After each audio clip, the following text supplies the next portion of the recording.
And welcome to the stream, Modern Moneymakers. This is Jeremy Clore, and if you are seeing this, I am probably live. Second time trying to go live this morning. I think I am live now. Fire Gary Gensler. That's what we're talking about today. Fire Gary Gensler as the SEC chairman, and you can see that. Yeah, this petition goes back a little ways, but I think back to November 2021 when they were calling out, his involvement with the collusion with FTX. And yeah, I think that this is really a good thing to do, to take a look at and potentially sign this petition here if you agree. Let's go through this though today and look at what's going on here in the markets. So you can see the all-out attack on crypto began earlier this week with the SEC lawsuits, to which Bitcoin responded that it really didn't care and came back up, traded sideways for a little bit, and then we dumped again. And that's because Binance US halted withdrawals yesterday, and I think some forced selling by Robinhood is on the horizon as well. If you are keeping your money in your currencies, your digital currencies, your crypto in exchanges, why are you still doing this? Not your keys, not your coin. Hopefully you all know that by now, and you had your money off Binance US before all of this happened. Similar story with Ethereum. The prices are coming down.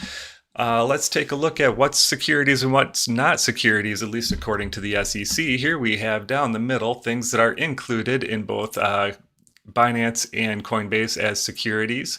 And then we have, what's exclusive to each on either side. There are obviously some big hitters here like Cardano and Solana and some others. So take a look at this. That's why some of these tokens tanked harder than others. This is what SEC protection looks like.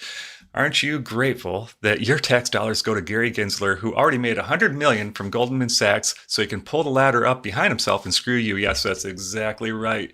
This is what Gary Gensler is doing to us. He's protecting us by basically manipulating the markets to the downside. And he's actually been accused of doing exactly that. So here are some accusations that he's been charged with market manipulation, not from a credible source. I still have yet to find credible sources that say the actual charges have been filed, but I do think this is interesting and one to keep an eye on. Again, a not super credible news source here, but do watch this with interest. See if anything pops up from more credible news sources in the coming days, weeks, to see if maybe he is potentially charged with market manipulation. Either way, picking a fight with Coinbase and Binance, who both have more money than XRP, Ripple, who you're currently losing to, is an interesting choice. Maybe he already knows he's on his way out, even if he's not manipulating the markets. He sure is behaving like a guy that seems to be like a fish out of water, just kind of flopping around. Seems a little desperate. Anyways, Warren's alleged work with short seller shows anti-crypto army heating up, and you can read about some of Elizabeth Warren's shenanigans here. I'm not trying to make this a partisan issue. There are plenty of Democrats that support crypto, plenty of Republicans that support crypto, and we're going to get to that and how to identify those people, because really I'm going to be a single issue voter going into the next election. U.S. crackdown driving away talent, and this article points out a very important point, that we are driving innovation away from the United States towards Hong Kong, who is going to be the epicenter of crypto innovation in Asia. Crypto is really the future. This is only kind of a US thing right now. This crackdown, the rest of the world is actually moving on with or without us. It would be better if we could lead in this innovation space. Here's a quote from Brian Armstrong from Coinbase, mentioning he's repeatedly tried to work with the SEC. He's typically met with silence.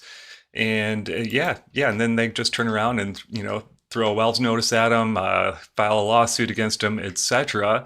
But let's take a look back in history and see where was the SEC on April 14th, 2021, when they allowed Coinbase to go public with an IPO.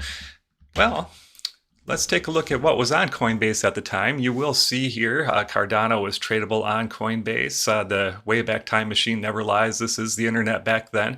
And also I think you would see Filecoin listed here around that time, both of which I believe were called securities. So I don't know why they're securities now, but they weren't securities then. That would be an interesting question for Gary Gensler. But he's been asked questions like this from Congress, and he never does answer them. He just rambles on somewhat incoherently without actually answering the questions. So on April 14th, we can see that what was there on Coinbase. We can see that Coinbase was allowed to go IPO. And even though I already know the answer, I went ahead and asked ChatGPT, hey, who was the SEC chairman in April 14th of 2021? Of course, it was Gary Gensler.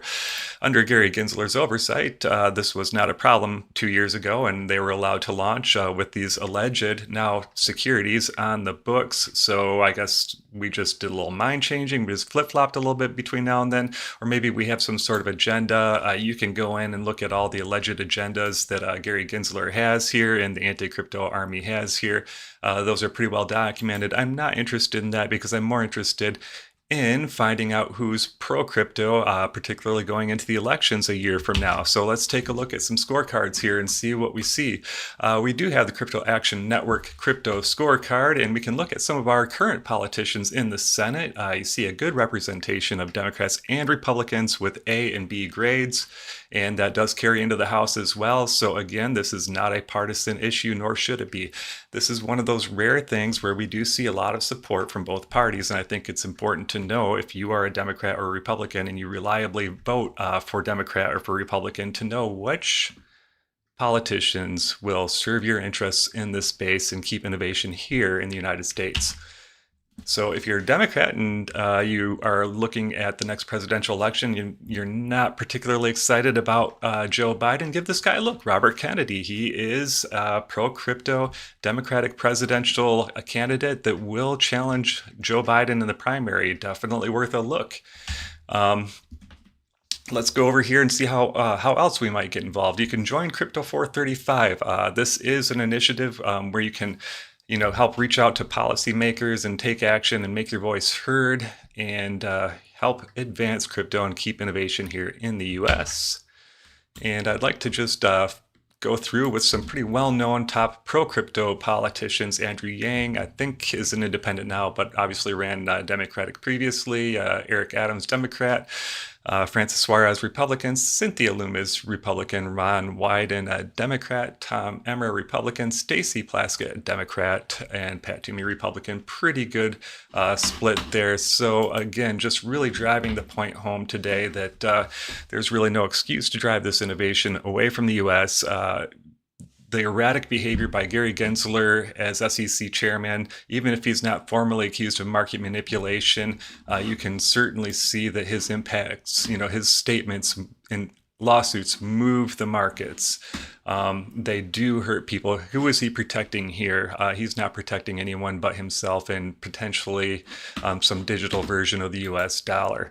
So, go sign this petition. Find out who the pro-crypto candidates are in your districts and make sure to make an effort to vote for them. Your current candidates or your current, politicians that represent you today, you can use the Crypto 435 and give you some good information how to reach out to them, ask them to support pro-crypto policies and innovation in the US.